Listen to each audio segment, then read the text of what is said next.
नमस्कार, मैं आपका होस्ट एंड दोस्त साहिल सैयद। स्वागत है आपका विदर्भ मीडिया न्यूज के सवाल तो बनता है के पहले एपिसोड में। आज सवाल के घेरे में है आंगनवाड़ी। जो चालू है वो आंगनवाड़ी नहीं, वैसे तो उसके खिलाफ भी बहुत सारी कंप्लेंट है कि टीचर्स लोग आते नहीं हैं, बच्चों का ध्यान नहीं रखते। मगर आज के सवाल के घेरे में है जो आंगनवाड़ियाँ बनाई तो गई, मगर जिस दिन से बनाई गई उस दिन से बंद है। सवाल ये बनता है कि जब इसकी ज़रूरत नहीं थी तो इसे बनाया क्यों गया?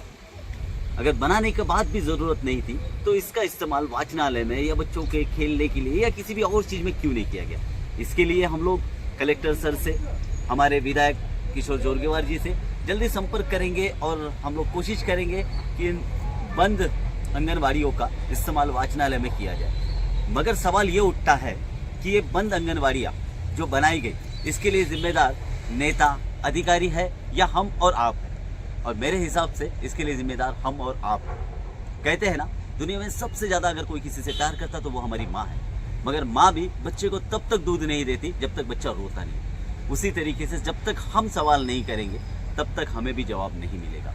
हम अगर एक रहवासी दाखिले की अगर बात करते हैं, अगर रहवासी दाखिले के लिए अगर हम नगर परिषद में, ग्राम पंचायत में जाते हैं तो हमें पहले घर का टैक्स भरना पड़ता है। वो भरना ही चाहिए, वो हमारा कर्तव्य है, क्योंकि एक चेन सिस्टम है, हमारे टैक्स से ही ये सब कुछ होता है। पर सवाल ये उठता है कि हमारे टैक्स के पैसों का ये मिसयूज़ होता है और हम कभी सवाल नहीं करते। हमारे सवाल सिलेक्टेड है, ग्राम पंचायत सदस्य आए, आमदार आए या खासदार आए, हमारा सवाल वही होता है कि नाली कब बनेगी, रोड कब बनेगा, हमें शेड चाहिए। अरे यार, इन सवालों से थोड़ा सा ऊपर उठिए, सवाल कीजिए कि फिजूल खर्ची कब बंद होगी। अगर किसी नेता ने 1 करोड़ अगर सैंक्शन किया है तो उसे पूछिए 50,000 की लोक संख्या में आपने एटलीस्ट 5,000 लोगों से पूछा कि इस फंड की ज़रूरत थी या किसी और फंड की ज़रूरत थी? हमने कभी सवाल नहीं किया। हमारे यहाँ पर 3 फैक्ट्रियाँ हैं, लॉयड्स मेटल, ACC, WCL। हमने कभी सवाल किया कि यहाँ पर हमारे बच्चों को रोजगार मिलेगा क्या? ये फैक्ट्रियों की तरफ से हमारे बच्चों के स्वास्थ्य के लिए क्या किया जा रहा है?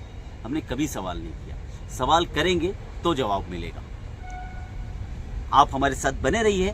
सवाल तो बनता है कि अगले एपिसोड में हम बहुत सी चीज़ों पर रोशनी डालेंगे, जैसे कि सरकारी बैंकों में हमारे ग्राहकों के साथ कैसा दुर्व्यवहार होता है, नागाड़ा कोल डेपो में 2019 में उन्हें नोटिस भेजा गया था कि वो बंद कर दिया जाए, कुछ नियम है उसका पालन हो रहा है क्या? वहाँ पर रोज़ गढ़चांदुर से, एमटा से 10 से 20 हाईवा चोरी के आते हैं, 12 गाड़ियाँ पकड़ी गई, उसके बारे में भी हम सवाल करेंगे। अगले एपिसोड में बहुत सी चीज़ों पे हम रोशनी डालेंगे। अगर आपको हमारा ये एपिसोड पसंद आया तो हमें आप लिख सकते हैं। अगर हमारी कुछ बातें बुरी लगी तो भी आप कह सकते हैं। जय हिंद, जय महाराष्ट्र।